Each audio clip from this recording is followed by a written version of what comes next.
Hello everyone, my name is Exony, and I want to thank you for stopping by for this latest iteration of God I hope I don't mess up any numbers, this time focused on everyone's favorite German merc, the medic. I've got a few things that I want to run down, and some might take a bit longer than others, but that's all fine.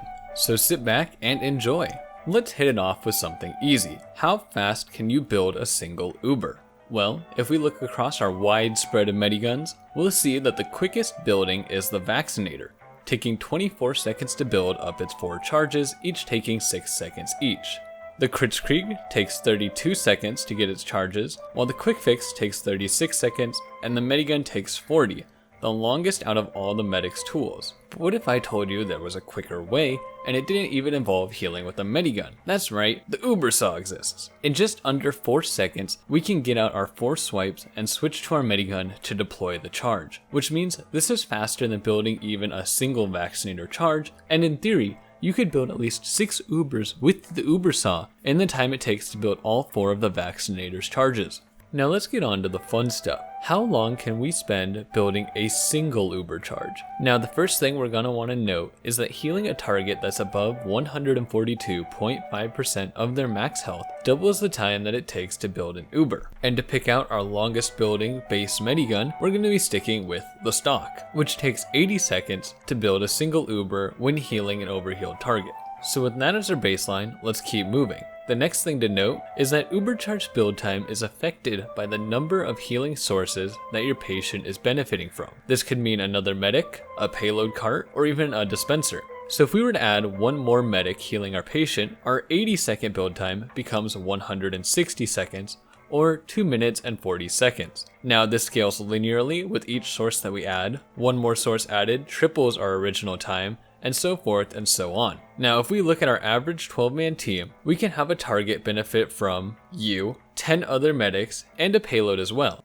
for a total of 12 healing sources, meaning that Uber will take 960 seconds to build, which evens out to 16 minutes to squeeze out 6 seconds of invincibility.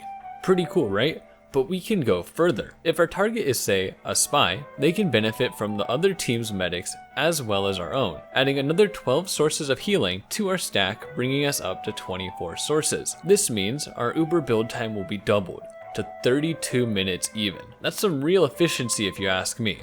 Now I've taken the liberty to speed up the footage here because I don't think you want to watch 32 minutes of Uber building, and I don't think I have anything to talk about for 32 minutes. Let's get back on pace and talk about the medic's self-healing. This was presented to me by number 1 dude Finsky, so let's look at the minimum first. Medics self-heal normally at a rate of 3 health per second, which ramps up over a few seconds to 6. And by putting on the Blutsauger, the medic gives himself down to a starting rate of 2 health per second, which ramps up to 4.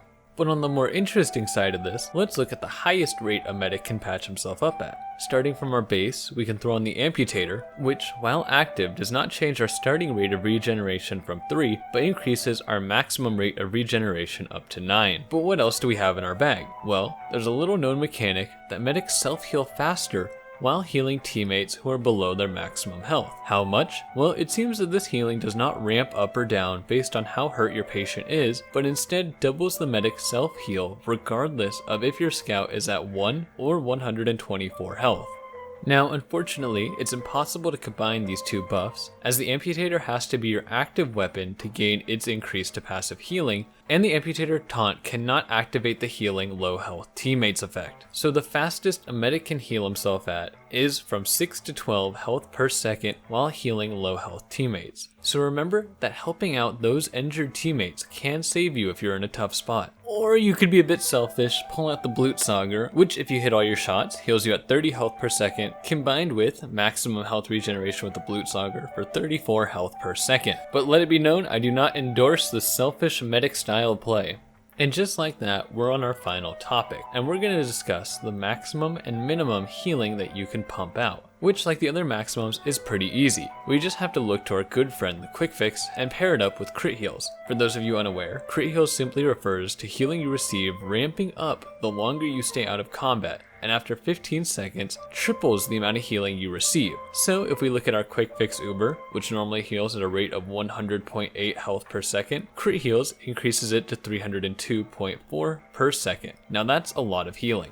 But what if I just don't want to heal my teammates? Well, let's look at the lowest possible rate a medic can heal at. Now there's a wide array of items your target can pull out to reduce their healing for this, but we're going to have our assistant throw on an escape plan, which reduces incoming healing by 90%. So your normal medigun would cut its normal 24 health per second down to 2.4. And yes, I'm going to use decimals even though the game rounds the numbers, and if you have a problem with that, you can fight me. Bring it. Back on track, you should also know that being on fire reduces the healing that you receive by around 50%, meaning a medigun would be reduced to 12 health per second, hardly enough to outheal the damage output by a flamethrower. Now if we combine the two, it takes your healing rate down by 95% and our total healing per second down to an amazing 1.2. And if you think that's as low as we can go, you've got another thing coming, because the lowest base healing rate out of all of our mediguns belongs to the vaccinator overhealing a target at an astounding 8 health per second. So if we manage to apply both of these debuffs to the healing, well, I don't even think the game would bother giving us healing numbers anymore at 0.4 health per second, at which point you'd really be better off doing anything else. And with that, I think we've covered everything that I wanted to go through today. If I happen to get something wrong in this video, or if you have something that you want to see tested in TF2, please leave a comment down below. I'd love to hear what you think. With that, I hope that maybe you've learned a thing or two, but if not, I hope that you've at least enjoyed the video. Have a great day, and peace out.